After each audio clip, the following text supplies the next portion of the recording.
Today, we are diving into the incredible story of a nation that, honestly, almost shouldn't exist. It's a land forged by volcanic fire, surrounded by icy seas, a place of just breathtaking extremes that for thousands of years was one of the last uninhabited islands on Earth. This is the saga of Iceland. And it's a story that is just packed with these amazing paradoxes. I mean, how did a society founded by Vikings, who were literally fleeing tyranny, go on to create a republic in a world completely ruled by monarchs? How did they manage to survive centuries of hardship that really should have wiped them out? And maybe most importantly, what can their incredible journey teach us about resilience and reinvention? Well, let's find out. So here's our plan. We're going to journey through Iceland's entire history. We'll start with its violent geological birth, then move to its totally unique Viking Age democracy, then push through centuries of decline and foreign rule, right up to its fight for independence and its dramatic modern story of boom, bust, and, you guessed it, incredible resilience. Okay, so first things first, to really get Iceland, you have to understand the land itself.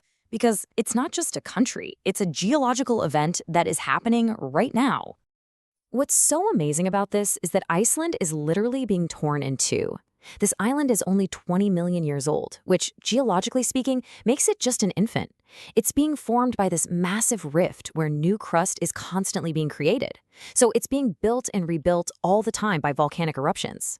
You can actually go there and stand in the Rift Valley at Thingvellir, with one foot in North America and the other in Eurasia. This raw, constant creation is really the foundation of the entire Icelandic story.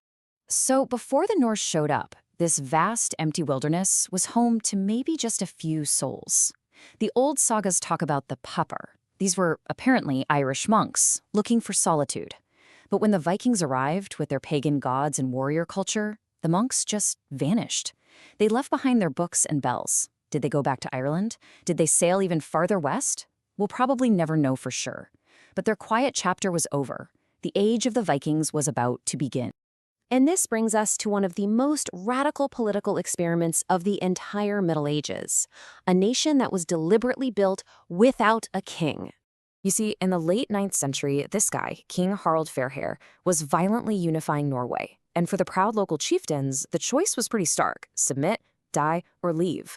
So a lot of them left. They packed up their families, their animals, everything onto longships and just sailed west. They weren't only looking for new farmland, they were basically political refugees fleeing a centralized monarchy, and they were determined not to create another one. So what did they build instead? This, the Althing. In the year 930, they created a national assembly, a place for all free men to meet, make laws, and settle their arguments. Now, you have to understand how revolutionary this was.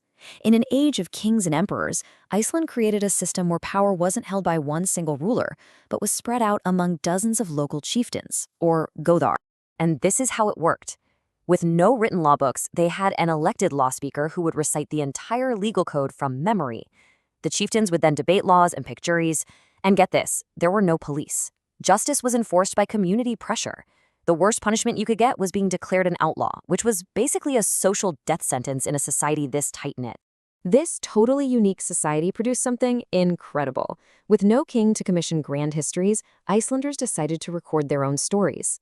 During those long, dark winters, they wrote the sagas, truly some of the greatest literature of the Middle Ages. These were epic stories about the settlement, about family feuds, about voyages to Greenland and even North America. They weren't just entertainment. They were Iceland's memory, its law book, and its identity, all rolled into one. But as you might have guessed, this remarkable experiment in self-rule just couldn't last forever. The very independence that defined the Commonwealth ended up sowing the seeds of its own destruction. Over time, power got concentrated into the hands of just a few super powerful families. The period from about 1220 to 1262 is now called the Age of the Stirlings, named after the most powerful clan. And the old system of settling disputes with laws and juries, it completely broke down. It was replaced by open warfare. Chieftains raised private armies and fought actual battles for supremacy. The society that was built on law was tearing itself apart with violence.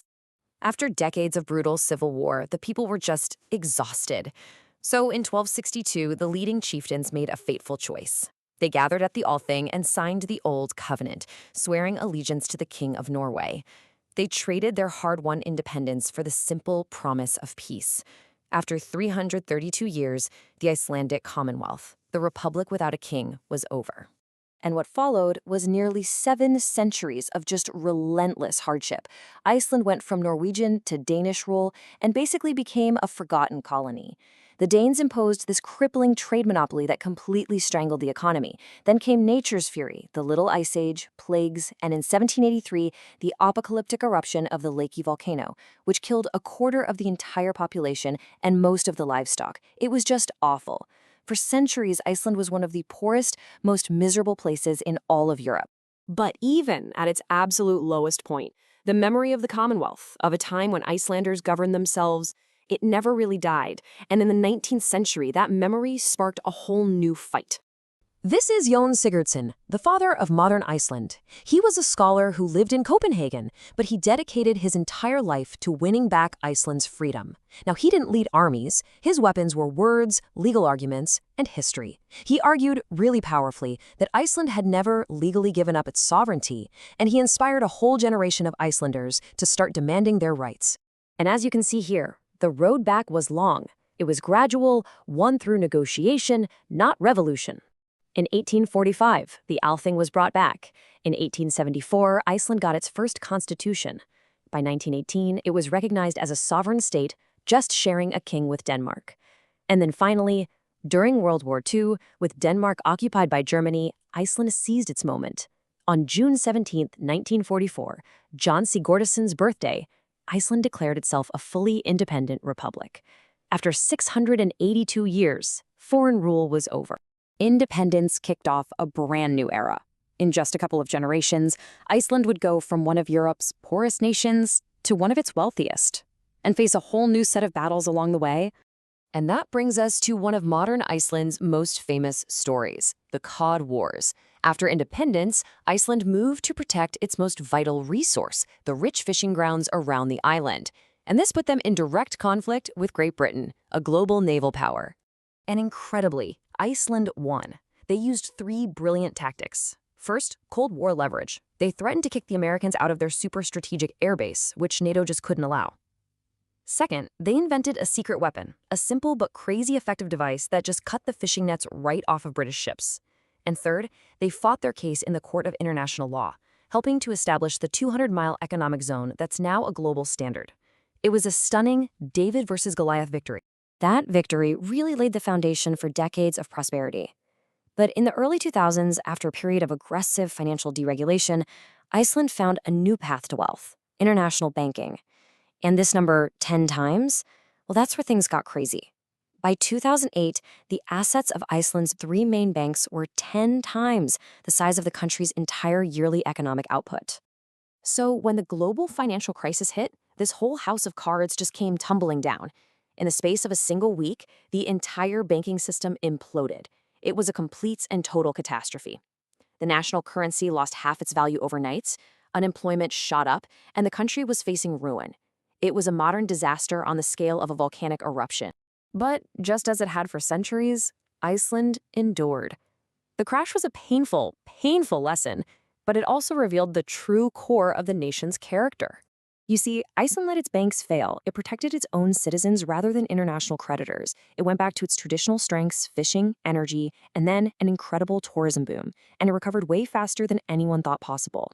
Their entire history is just a testament to resilience, a trait that's been baked into them by the very land they live on, a land that is constantly being destroyed and then rebuilt.